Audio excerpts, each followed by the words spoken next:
Bem, mas agora nós vamos falar sobre o projeto O Ambiente é o Nosso Meio. Professor Dr. Pedro Luiz Cortes, professor associado do Departamento de Informação e Cultura da ECA, coordenador da Rede Internacional de Estudos sobre Meio Ambiente e Sustentabilidade, editor executivo da revista Ambiente e Sustentabilidade, autor desse projeto, está aqui conosco no estúdio. Tudo bem, professor? Bom dia. Bom dia, Roxane. Bom dia, ouvintes. É um prazer falar com vocês.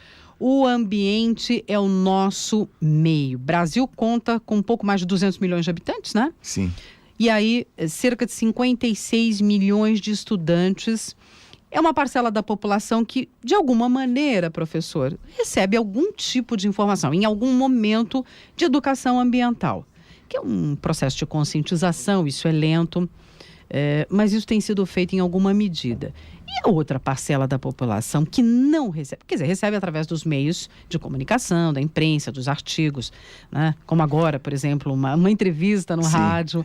E essa outra população? Então, essa população é que é o objeto desse estudo, né? Porque quando você tem uma população que está no ambiente escolar, de alguma maneira ela pode ter acesso à informação ambiental, e existem aí várias estratégias para que isso ocorra no ambiente escolar, né? Mas o que acontece com a população, que é boa parte da população brasileira, que está fora dos bancos escolares, né? Ela vai receber essa informação por meio da mídia, dos rádio, TV, grandes jornais, grandes portais, redes sociais, enfim.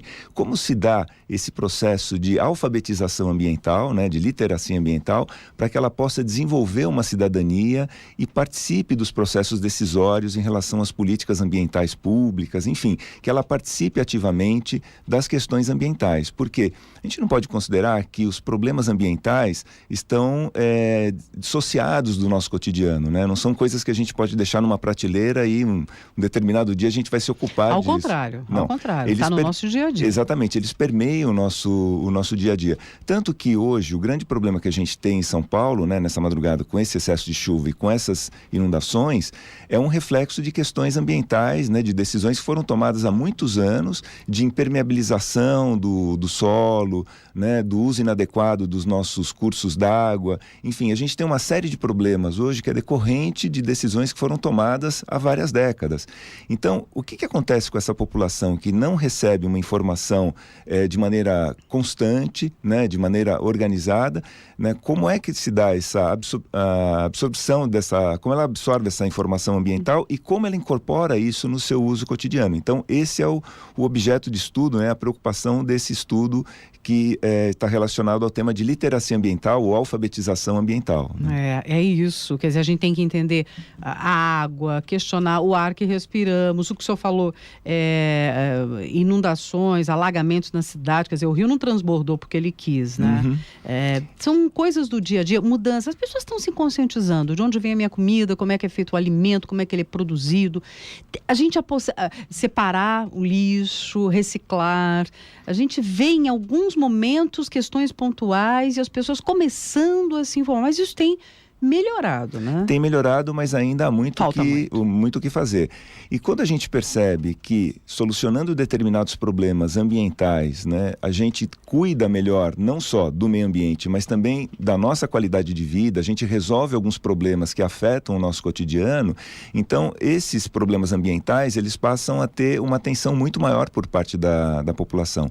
Então, esse projeto, ele busca identificar como a população absorve essas informações, né, pelos canais informais de comunicação, não são canais acadêmicos, mas também como ela usa essa informação para interpretar as políticas públicas, as decisões públicas que são tomadas no âmbito ambiental. E reivindicar. Exatamente. Então, por exemplo, nós temos uma questão que já vem de longa data em relação a se a inspeção veicular, por exemplo, ela deve ou não ser realizada na cidade de São Paulo, né? Muita gente contesta isso, inclusive posso até comentar a respeito de alguns vídeos que eu preparei sobre o tema e da repercussão que isso teve. Mas o que a gente tem que considerar, por exemplo, só na cidade de São Paulo, nós temos pouco mais de 11 milhões de habitantes e nós temos quase 8 milhões de veículos.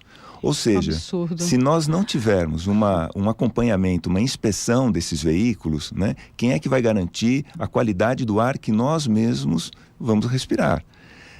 Esses programas de redução de poluição, como o Proconv, que vem sendo desenvolvido já há vários anos, e outras medidas, elas têm efetivamente contribuído para a redução da poluição em São Paulo. Embora a percepção não seja tão clara. Muita gente pode considerar ainda que a cidade está poluída, e realmente está. Os níveis hoje são melhores do que há vários anos, né, do que há algumas décadas.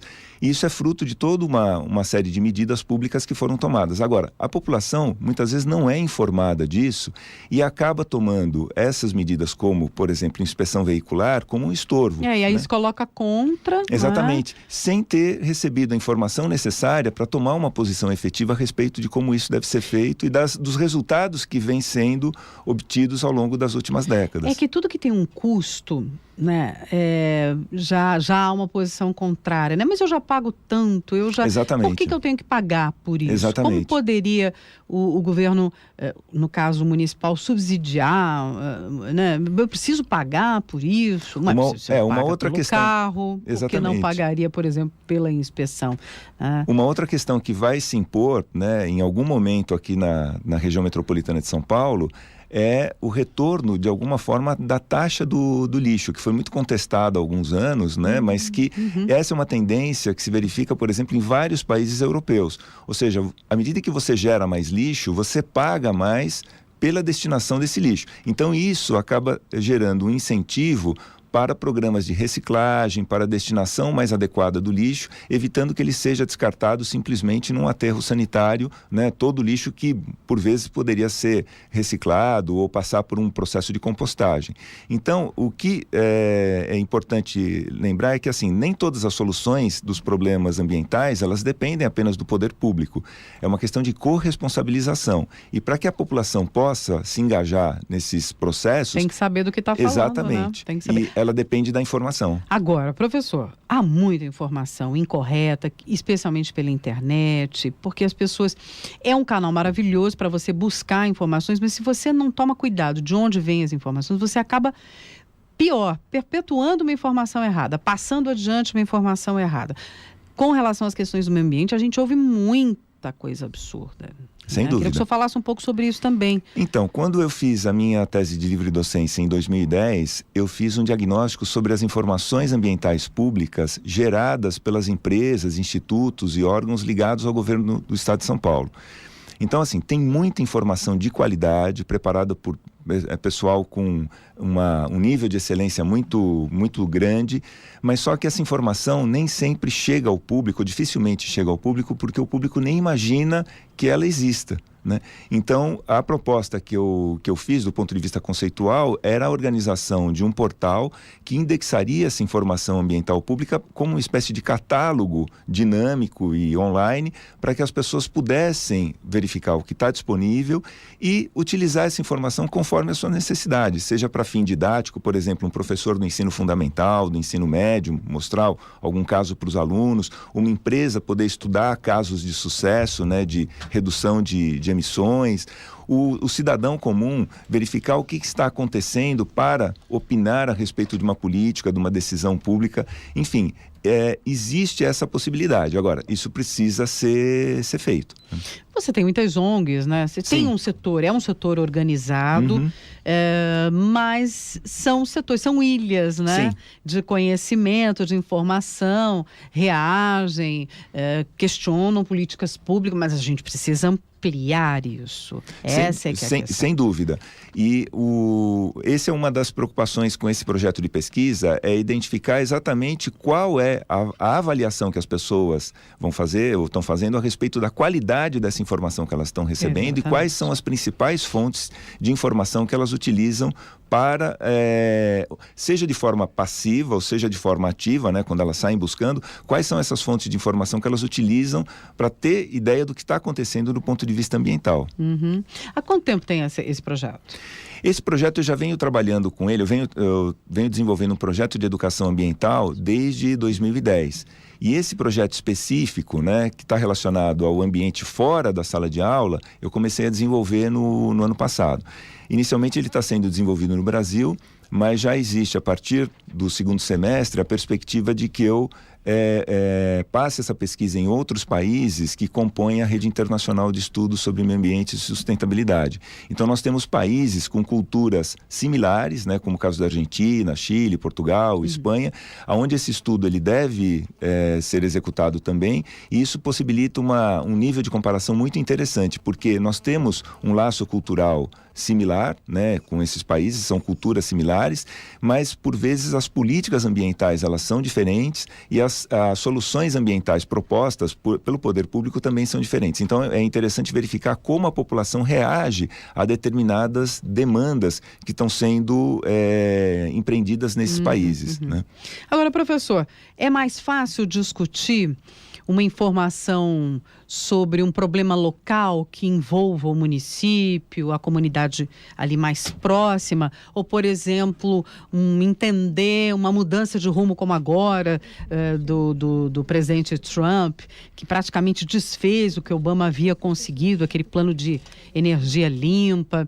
O que é mais fácil? Eu já percebeu também que assuntos aderem a uma aderência maior e outros, porque o sujeito fala, mas o que eu tenho a ver? Nós inclusive já repercutimos aqui no Jornal da USP esse tema, né, a decisão do Trump, que pode inclusive criar um vácuo científico importante lá, com uma mudança de rumo, quer dizer, vão continuar acompanhando, investindo dinheiro para acompanhar os dados, colher dados sobre mudanças climáticas, não vão. Aí o sujeito fala, mas o que eu tenho a ver com isso? Como é que isso vai me influenciar, vai alterar a minha vida?